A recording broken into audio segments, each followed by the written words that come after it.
ఇక ఈ జ్యేష్ఠ పౌర్ణమి రోజు స్త్రీమూర్తులందరూ కూడా తన కుటుంబం బాగోగుల కోసం అలాగే తన మాంగళ్య బలం కోసం వట సావిత్రి వ్రతాన్ని ఆచరిస్తారు. అంటే ముఖ్యంగా ఈ వట సావిత్రి వ్రతం ఎలా ఆచరించాలి, అలాగే పూజా విధానం ఏమిటి? చాలా మంచి ప్రశ్న వేశారు. వటవృక్షం అంటే ఏంటి? మర్రి చెట్టు. జ్యేష్ఠ పౌర్ణమి రోజు మహిళామణులందరూ కూడా మర్రి చెట్టు దగ్గరకు వెళ్ళి ప్రత్యేకమైన విధి విధానాలతో పూజలు చేస్తారు. దీన్నే వట సావిత్రి వ్రతం అనే పేరుతో పిలుస్తారు. మరి జ్యేష్ఠ పౌర్ణమి రోజు వట సావిత్రి వ్రతం ఎందుకు చేయాలి, దీనికి కారణం ఏంటి అని ఆలోచిస్తే, సావిత్రి తన భర్త సత్యవంతుణ్ణి బతికించుకోవటానికి యమధర్మరాజును ప్రాధేయపడిన రోజు జ్యేష్ఠ పౌర్ణమి. మనకి మహాపతివ్రతల్లో సావిత్రి అందరికీ తెలుసుగా. సావిత్రి భర్త సత్యవంతుడికి అపమృత్యు దోషం వచ్చి యమధర్మరాజు యమపాశంతో ఆ సత్యవంతుడి ప్రాణాలు లాగేటటువంటి ఘడియలు ఆసన్నమైన తరుణంలో సత్యవంతుడు సావిత్రి భర్త ఆ అపమృత్యు బాధను భరిస్తూ మర్రి చెట్టు ఉంటే ఆ మర్రి చెట్టు కొమ్మ పట్టుకొని అక్కడ పడిపోయాడు. ఆ సమయంలో సావిత్రి తన భర్త సత్యవంతుడి శిరస్సుని తన ఒడిలో పెట్టుకొని ఉంటే, అప్పుడు సత్యవంతుడు మర్రి చెట్టు కొమ్మని పట్టుకొని ఉంటే అప్పుడు యమధర్మరాజును ప్రార్థించింది. అప్పుడు యమధర్మరాజు సత్యవంతుడికి అపమృత్యు దోషం పోగొట్టి దీర్ఘాయుర్దాయాన్ని కలిగింపజేశాడు. ఇదంతా ఎక్కడ జరిగింది? మర్రి చెట్టు సమీపంలో జరిగింది, వటవృక్షం దగ్గర జరిగింది. ఆ కొమ్మను పట్టుకున్నాడు. ఎప్పుడు జరిగింది? జ్యేష్ఠ పౌర్ణమి రోజు జరిగింది. జ్యేష్ఠ పౌర్ణమి రోజు సావిత్రి తన భర్తకున్నటువంటి అపమృత్యు దోషాలు పోగొట్టుకుంది కాబట్టి ఆ రోజు అందరూ కూడా వటవృక్షం దగ్గర తప్పనిసరిగా వట సావిత్రి వ్రతం అనే పేరుతో మర్రి చెట్టును పూజించాలని ధర్మశాస్త్ర గ్రంథాలు చెప్తున్నాయి. దీనికి ప్రమాణం ఎక్కడుందంటే స్కాంద పురాణంలో ఉంది, భవిష్యోత్తర పురాణంలో ఉంది, విష్ణు ధర్మోత్తర పురాణంలో కూడా చెప్పారు. స్కాంద పురాణం, భవిష్యోత్తర పురాణం, విష్ణు ధర్మోత్తర పురాణం, ఈ మూడు పురాణాలు ఏం చెప్పినాయి అంటే, మహిళామణులు దీర్ఘ సుమంగళీ తత్వం కావాలంటే, భర్తకున్న అపమృత్యు దోషాలన్నీ తొలగింపజేసుకోవాలంటే, భర్త నిండు నూరేళ్లు దీర్ఘాయుర్దాయంతో ఉండాలంటే, ఆరోగ్య ప్రాప్తి పొందాలంటే జ్యేష్ఠ పౌర్ణమి రోజు వట సావిత్రి వ్రతం చేయాలి. వట సావిత్రి వ్రతం ఎలా చేయాలి? దగ్గరలో ఉన్న మర్రి చెట్టు దగ్గరకు వెళ్ళాలి. ముందుగా మర్రి చెట్టు దగ్గర చక్కగా శుభ్రం చేసుకొని బియ్య పిండితో ముగ్గు వేసుకోవాలి.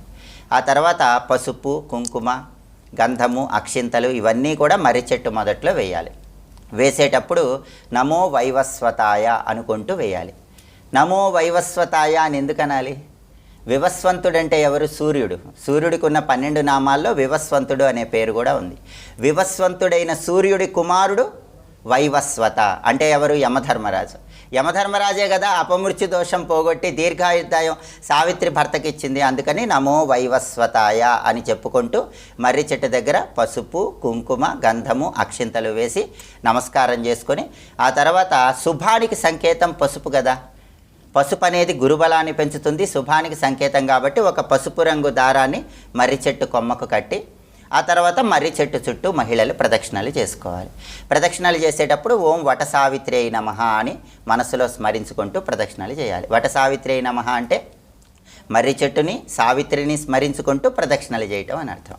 అలాగే అక్కడ మర్రి చెట్టు దగ్గర దీపాన్ని వెలిగించుకోవటం, ప్రదక్షిణలు చేయటం. ఇది చేసిన తర్వాత ముత్తైదువులకి ఏదైనా తాంబూల వాయనం ఇస్తే మంచిది. పసుపు, కుంకుమ, పూలు, పండ్లు, రవిక వస్త్రం ఉంచి ఒక 5గురు ముత్తైదువులకి మర్రి చెట్టు దగ్గర తాంబూలం సమర్పించాలి.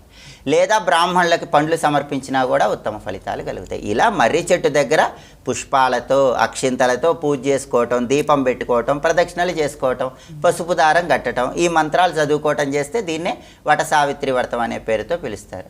అయితే ఇక్కడ ఆధునిక కాలంలో చాలామందికి దగ్గరలో మర్రి చెట్లు కనిపించవు, అంతేగా.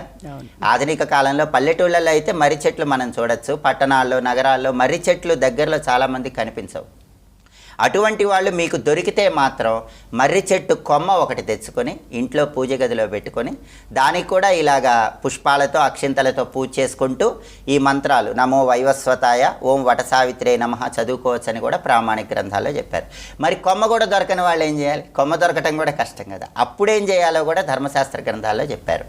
మర్రి చెట్టు దగ్గరలో లేని వాళ్ళు, మర్రి చెట్టు కొమ్మ లభించని వాళ్ళు మీ పూజా మందిరంలో పూజాపీఠం మీద తమలపాకులో ఒక పసుపు ముద్ద ఉంచండి. ఆ పసుపు ముద్దకి చక్కగా బొట్లు పెట్టుకోండి. అది సాక్షాత్తు సావిత్రి అమ్మవారి స్వరూపంగా, మర్రి చెట్టు స్వరూపంగా ఆ పసుపు ముద్దనే భావించుకోండి. దానికే పూజ చేసుకుంటూ ఈ 2 మంత్రాలు చదువుకోండి. కర్పూర హారతి ఇచ్చి ఏదైనా నైవేద్యం పెట్టి ఆ తర్వాత ముత్తైదవులకు తాంబూల వాయనం ఇవ్వండి. మర్రి చెట్టు అందుబాటులో లేని వాళ్ళు ఈ విధి విధానం పాటించినా కూడా సంపూర్ణంగా భర్తకున్నటువంటి అపమృత్యు దోషాలు తొలగిపోతే దీర్ఘాయుర్దాయం కలుగుతుంది. యమధర్మరాజు సంపూర్ణమైన అనుగ్రహం కలుగుతుంది. ఇలా వటసావిత్రి వ్రతాన్ని ఆచరిస్తే సమస్త శుభ ఫలితాలు చేకూరుతాయి.